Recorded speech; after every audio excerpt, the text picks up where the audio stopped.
today I'm going to give you some hints and tips on how to stop beating yourself up as a woman in midlife.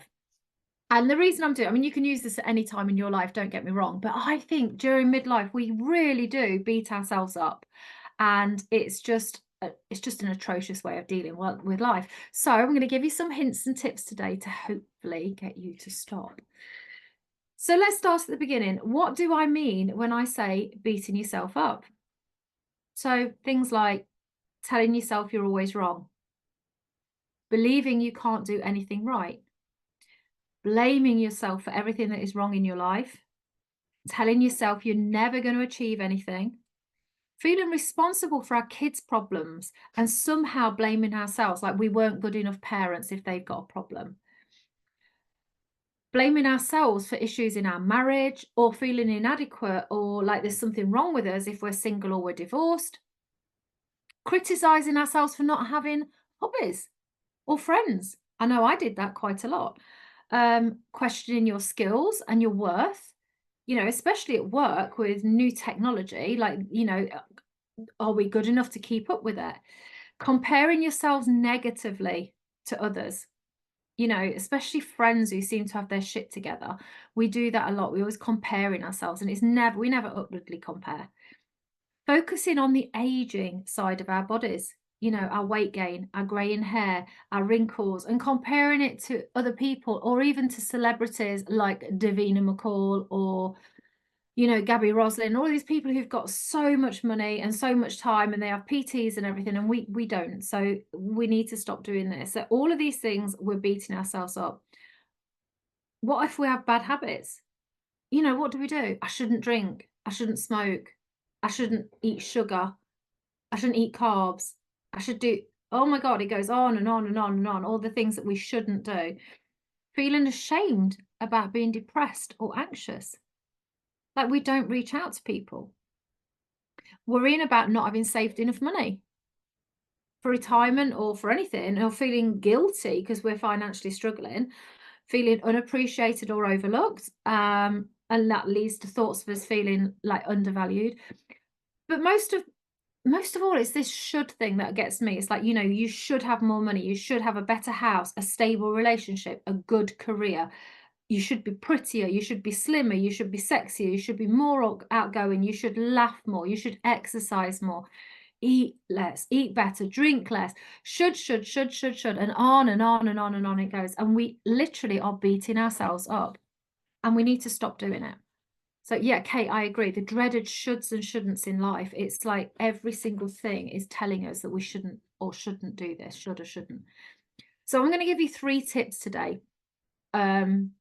Well, actually, there's kind of 4, but I'm going to give you 3 big tips that are going to really help you to be more balanced and have a more balanced view on your life, and hopefully stop yourself from beating yourself up. So first off, and I love this one, we need to stop these inner voices. Okay. Now, I think we have 2 inner voices. The first one I'm going to deal with is the inner critic. So the inner critic, and if you've read my ebook, your 5-step guide to living in midlife and skipping the crisis, you'll know all about the inner critic because she's always there, and she gets louder and louder every day in midlife. She drives me up the wall. But the inner critic is that voice that we have inside our head that seems to be there when we least need it. So it's the one that gets you saying things like, does my bum look big in this or look okay? Or it's the one that tells you not to be so stupid because he will never fancy you looking like that. Or, don't bother applying for that job because you're useless. And this inner critic can be an absolute bitch. She really can. And she just seems to get louder and louder during midlife. So I'm going to explain very quickly what this inner critic is, because it does actually have a role. It's just, I think sometimes it's forgotten what that role is. But basically, this inner critic voice is coming from your subconscious mind. And if you've heard anything about your subconscious and your conscious mind, you'll know that your subconscious mind is responsible for 95% of everything that you do during the day. And it can act in various ways. So, but basically it's in the driving seat. So if you ever think to yourself, you never think about how you brush your teeth or how you go to the toilet, because you've learnt it, you've repeated it so many times. It's just a subconscious action. You don't consciously know how you do it. It all works from the same place. But also, like, your subconscious mind is where our beliefs are formed, and it pretty much controls everything that we do on a day-to-day basis. So when we're going along on our normal day-to-day and we're doing everything as per expected, that inner voice is quite quiet. Your subconscious is really happy. All right. So it doesn't pop up whilst you're brushing your teeth or whilst you go to the toilet, because it knows that you're going to do it the same way you've always done it, and it's really quite happy. However, oh my gosh, it does pop up when you're doing something that it deems unsafe. Now, in its world, unsafe means different. It just means that it isn't used to it. It doesn't know how to react to it. So therefore, if it doesn't understand it, it's not safe. And its only job is to keep us safe, which seems really strange because it does a whole load of shit that does never, ever feel like it's keeping us safe, but that's what it does. So when you're trying to do something different, when you're trying to step out of your comfort zone, when you're trying something new, it gets on its high horse and it really kicks in, and it kicks in on this inner voice. Okay. And this inner voice, like I say, will just start and it will give you loads of stuff like, you're not good enough. Don't try that. Why are you bothering? There's no point. You're too old to do this. You're too, like, it just goes on and on and on. So here are my tips to actually stop and quieten that inner voice. So number one, and this is one that I have done, and if you know me, you'll have heard this before, give the critic a name. In fact, give it a whole character. So imagine what this critic looks like. Imagine what they're going to sound like. What do they do? How do they act? How do they walk? How do they, all of it. So my inner critic is called Mavis. And I picture her as this really old, naggy woman who's always pointing her finger and tutting. And when I can do that, I can actually differentiate between me and Mavis. So I can actually have her up here in my head. She's talking away, but it's not me. It's Mavis. And I know it's Mavis. Oh, I know, yeah, probably. Bless you. So when I can do that and I can separate her from me, then when she starts and she gives me this and he's going on and on, I can just say to her, look, hold on a minute, calm down, Mavis, right? I know you're worried about me, but I've got this. I'm all right. And I've got this under control. And most of the time she listens to me and she calms down. So it's quite nice. I can do it. Now, the second one, and this is really taking this to the next degree, is actually to talk out loud to this voice. So normally I say that in my head, but if she's really, really getting on my nerves, and trust me, if anyone knows my journey, like, I am on a journey to launch a new business, which I only launched back in March. I'm out here every day. I'm trying new technology all the time.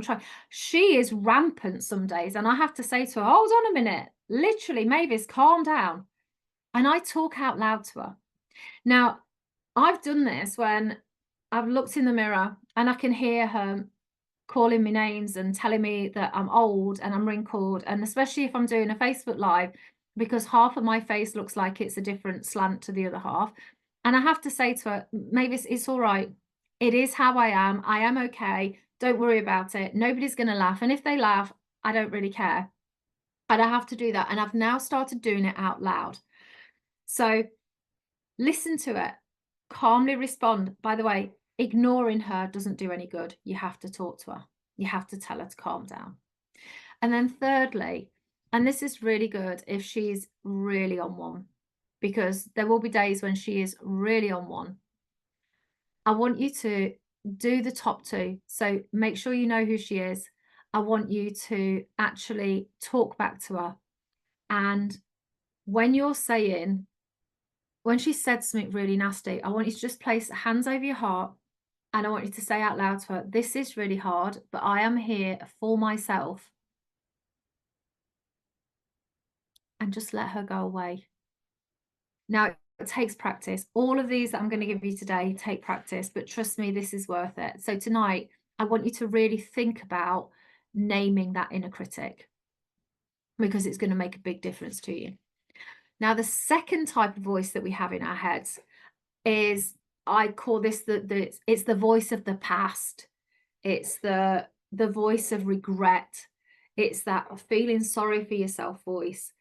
It's that voice that's like a whiny, whingy voice that gets really loud when you're feeling down, or the voice that will do a full rundown on all of the past mistakes you've ever made.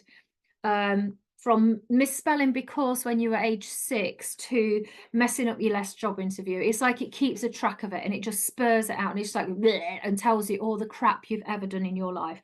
Now, this voice is a real cow. She is like your worst enemy. And I call her a she because that voice to me is still a woman, and it annoys me that she's a woman, because I wish it was a man, because I could probably hate on it more. But anyway, she's a woman in my head. But she's always there rubbing salts in wounds, and she's always ready to give you a hard time. This is the voice that literally will have you in tears when you're having a bad day and getting you reaching for that glass of wine. So how do we quiet that voice? Well, this is a bit harder, because what we need to do is we need to take a step back and we need to listen to what it's saying. And that's really hard. And we need to respond with kindness and compassion and logic. And most importantly, we need to think, is what she's saying useful? So we really need to look into it. So if that voice tells you that you're rubbish at relationships, for example, there's no point you trying again. Look at that time you spent with John and Gary and David, all disasters. I want you to acknowledge those words, even write them down. I mean, journaling is a really good way of doing it. So write it down in your journal. And then I want you to ask the following questions. So, were all of these relationships a disaster? Now, you can switch out relationships or whatever it is for whatever else it is that she's telling you. Were all of these relationships a disaster? I need to know if it's true. Did you have any good times during these relationships? Because I'm sure there were some parts of it that weren't a disaster, even if a little bit was. Did you learn anything from these relationships? Because again, there's something in there. Then I want you to ask yourself, what did these relationships make you believe about yourself?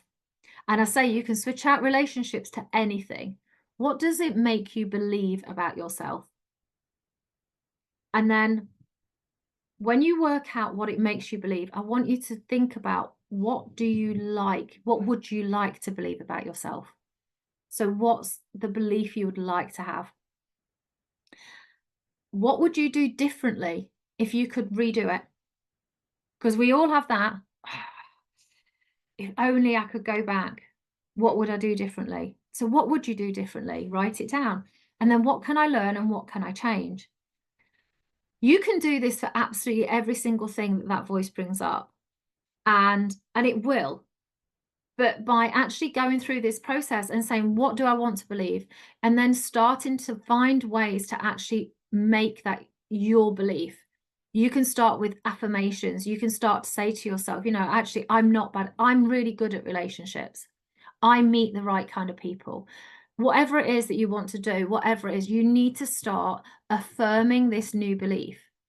Now, one thing I didn't mention, because again, this is all in our subconscious mind does not know fact from fiction. It doesn't know if it's true or if it's false. We just have to convince it. So you can literally behave in a new way. Take the lessons that you've learned, take the new beliefs that you've learned from this and start to implement them. And over time, you will see that it starts to change. Every single time this comes up, start doing this exercise and you will, honestly, you'll be surprised at what comes up. Now, next, I want to look at specific problems where we beat ourselves up over specific problems. And I'm going to show you a way where you can reframe this problem, okay? Or it actually just eradicate the problem, okay? So a problem is never a problem unless we make it so. A problem always starts with some kind of event. And as I always say, 10% is the problem and 90% is how we react to it. So actually, if only 10% of it is a problem, what the hell are we doing with the rest of it that makes it into this big thing where we end up kicking ourselves over it and we react and we do this and we do that. So I'm going to just explain what I mean. So I always think of it as an event. So an event will occur, something will happen.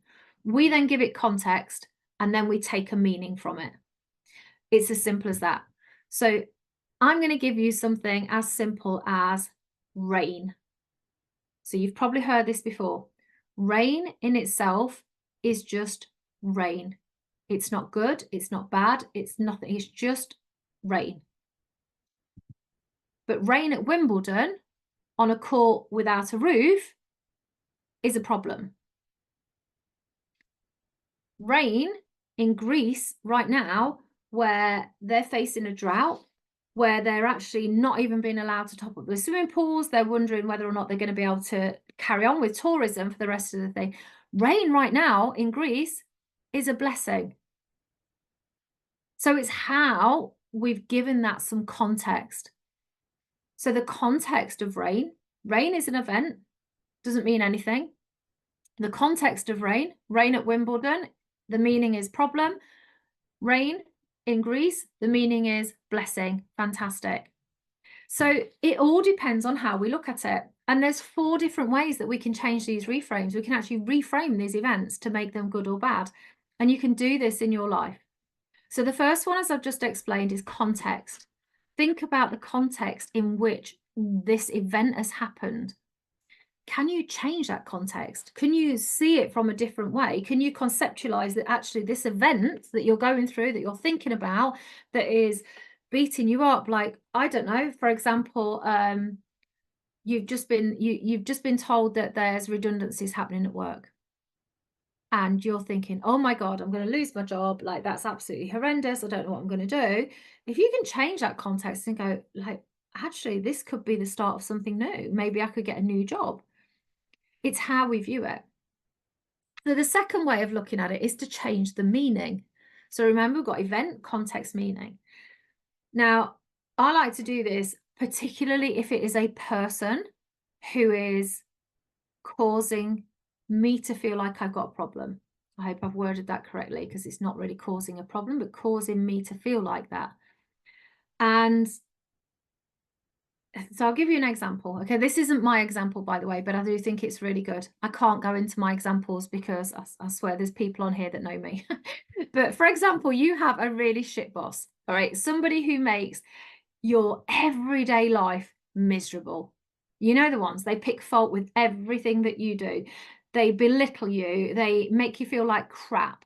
The more this goes on, the more you start to doubt yourself, the more you start to believe that you are just so unhappy and you just want to quit your job. You've had enough. You just don't want to do it anymore. Now, using this meaning reframe is a fantastic way to give that horrible boss's behavior a new meaning. So he isn't being horrible to you because you're not very good at your job. That's your old meaning. The new meaning is because he is being horrible to you because he is so unhappy in his life. He's on the verge of a nervous breakdown. His wife's kicked him out and he's kicked him out of the house. And wants a divorce. She's keeping the house. Which he's still paying towards, by the way. She's keeping the kids. She's keeping the dog and she's keeping his pension. Now, every day, your boss now wakes up in the box room at his mum's, lonely, sad, and skint. Now, all of a sudden, you can see this and you can understand why he is so angry, why he is so mean. And you might even start to feel sorry for him. You might even find that you find some compassion for this horrible boss. Now, the good thing with this one is it doesn't matter if it's true or if it's false or anything. It doesn't matter. Because it doesn't matter. You'll find yourself actually starting to believe the stories you tell yourself. I mean, isn't that what we do with everything in our life? we start to believe the stories we tell ourselves. And it just means that actually you can start to deal with these people in a different way. So again, you can use it for anything. I find it really helpful when I'm dealing with people, really do. The next one is to reframe the event with gratitude. So, for example, let's take that old example that you've just found out that there's going to be redundancies at work and you're really concerned about it and you go, oh God, I don't know what I'm going to do. If you reframe that with gratitude, what you're doing is you're saying, well, actually, things could be a lot worse. So, for example, yes, there may be redundancies going on at work, but my house hasn't burnt down. Like my husband is alive, my kids are doing fine, they're doing all that. And it's all having all that kind of gratitude for the rest of life. And this is why it's so important every day to be in a state of gratitude. And I've got a little thing up here and it says, gratitude is the highest frequency we can be in. And it's true. And this is one of the reasons why, because when you start and you say to yourself every day, actually, do you know what? Things could be so much worse, and they could be. And this is a really good way of looking at it to say that, yeah, they really could. And then the last one, and I don't tend to use this one, but I know people who do. And if you feel like you've got something that's causing you a problem, try and think to yourself, how would somebody that you really admire, how would they deal with it? Now, that could be a film star, it could be a politician, it could be anyone, doesn't matter. It could be your best friend, could be your mom, could be anyone you like. Whoever it is, somebody that you really admire, somebody you respect, how would they deal with it? Because you can then take it away from it being your problem. So all of these 4 things that I've just said, they actually take away the problem and take it back to something else. So every time you get something that you feel is yet another problem, yet another thing, and trust me, I know that when you start to feel like it's getting on top of you, it doesn't take much for that next thing to happen, and everything seems like a problem. So try and use one of those 4 reframes and see how you get on with them. Say especially the people one. I love that because I can always imagine. It's a little bit like the Emperor's New Clothes. I can always imagine somebody like who I don't like in a way that really does is probably not very nice, but hey. And then finally, and this is one of the keys that you really need to start working on, and you need to start building some emotional resilience. Now, emotional resilience is something on the inside. It is nothing on the outside, and it is not going to change anything on the outside. It is only going to change it on the inside. But we need to understand that we're going to have shit days and we're going to have good days. And there will be times, especially on this journey, where you feel like you are riding the world's biggest and longest roller coaster. But with emotional resilience, that's when you're able to take a step back. You'll be able to take a deep breath and you can remind yourself that, yeah, this is hard, but I've got this. You can choose self-compassion over self-criticism. You can, instead of letting your emotions just run wild and crying and screaming and shouting and all of those things that, yes, we all do at times, you can use some techniques to actually stay grounded, to not go mad. And that I'm going to take you through a few of these, but there's some techniques we can do. So how do we build emotional resilience? Okay, so this is one thing. Firstly, you need to be self-aware.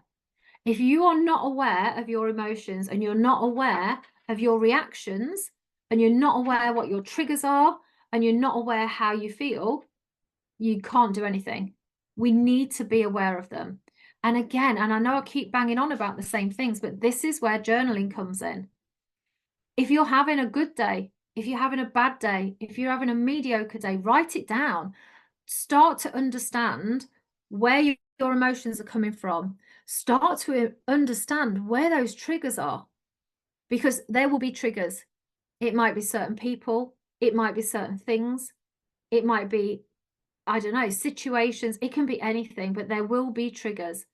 And when those triggers happen, I want you to understand where they come from. So start to journal, get it on paper, find out where it is, what those emotions are, and then how do those emotions make you act? How do those emotions make you react? How do they affect you? And then really importantly, what results are you getting from these emotions? Because we always get results from these actions that we're taking due to these emotions. And quite often they might not be very good. So I want you to write it down. If you don't have a journal already, please go get a journal. This will be the best thing that you ever do. If you go and spend £5 in Tesco's on a journal, I can promise you it will change your life. So go and do that. And I want you to identify any patterns. I want you to work out where the triggers are, because then you can start to avoid them or you can start to prepare for them. So once we're aware of them, then one of the keys to being able to deal with them is to start practicing mindfulness. Now, I don't mean that the minute you are aware that you've got an emotion, you sit down cross-legged and get in a Zen position and start meditating. That's not what I'm talking about. Mindfulness is something that once you start getting a practice of mindfulness, you can actually do it anywhere, just standing up, just doing whatever. And it's the practice of being in the here and now and allowing any thoughts from the past, any worries about the future, to just let them go for a moment and just be in the here and now. Just be really grateful for sitting on the chair you're sitting on, or standing on the place you're standing, or breathing the air that you breathe, whatever it is. And that is about being mindful. And there's so many techniques out there now. You can do breath work. Breath work is fantastic. You can do it anywhere. And you don't need to go to a breathwork specialist to be able to do this, although they can give you lots of really fantastic hints and tips on how to truly control your breathing. But you can just do the whole, like, okay, I'm going to stop. I'm going to literally breathe in for 8, breathe in for 4, sorry, breathe out for 8. Do that 3 times. All of a sudden you're here, you're in the here and now. So you can do that. You can do meditation. Meditation, if you saw my thing, is a practice. Meditation is not, it's not a once and then you've got it sussed. It's a practice. It's a daily practice. You might find that you can be mindful when you're exercising, when you're dancing, when nothing else matters. And that's basically what mindfulness is. It's when nothing else is in your head, just that moment. Maybe it's like that when you go on a dog walk. I don't know. You'll find your thing, but this is where it's really good. And being present really helps you to start to build your emotional resilience. And it's something that you can go back to being present whenever anything like this happens. Because when you start having an emotion, it's not normally what's going on right now that bothers you. It's you've triggered something that's happened in the past and that's starting to affect you, or you're anxious about something in the future. So being mindful and being in that present moment gives you that sense of calm, and you can then take that going forward. Now, the other thing that we really need to do to be able to be successful with this is you need to start practicing some self-care. And I'm not going to keep banging on about self-care. You know what it is, but you can't drink from an empty cup. And you cannot fight and survive this journey if you are exhausted, if you are depleted. So you need to practice self-care. And, remember, self-care is not selfish. And then one other thing is you need to get yourself surrounded by a network of people that you can talk to, whether that be friends, whether that be strangers in a Facebook group, whether that be a therapist or a coach or a counselor or whoever it is. You need to have people that you can actually talk to. And you want people who aren't going to judge you. If you've got friends that are a little bit judgy, and we've all got them, then start the conversation by just saying to them, I'm not asking for your judgment. I'm not even asking for your advice. I merely want to be listened to. And then, actually just talk to them and tell them what's going on. So I'm hoping if you actually start to, oh, bless you, Kate, it's great to be in your world as well. But hopefully, if you start to do those things, start to name your inner critic, you know, listen to that voice of the past and actually start to break it down. And then building, kind of like looking at a reframe way to look at your problems and everything like that, and then building some emotional resilience, then I can promise you that over time, and this won't happen tomorrow, this is something you need to keep practicing, it's something we need to do all the time. I went through a terrible time where I beat myself up every day. I still go through times where I beat myself up, but now I'm aware of it and now I can actually stop myself doing it and I don't let it keep on going. The world is never as bad as we think it is, and there are people out there to help us. So, as I said, if you haven't yet downloaded my ebook and you want it, just drop a comment and I will make sure you get it. If you have any questions, either drop them in here, or if they're personal questions and you just want some advice, then please contact me. You know, I am more than happy to help. So thank you again. Thank you so much for being with me on this. I really appreciate your time. Hopefully, we're all going to get there together as these magnificent midlife women, which is where we want to be. Um, until next week, I will see you soon. Take care. Bye.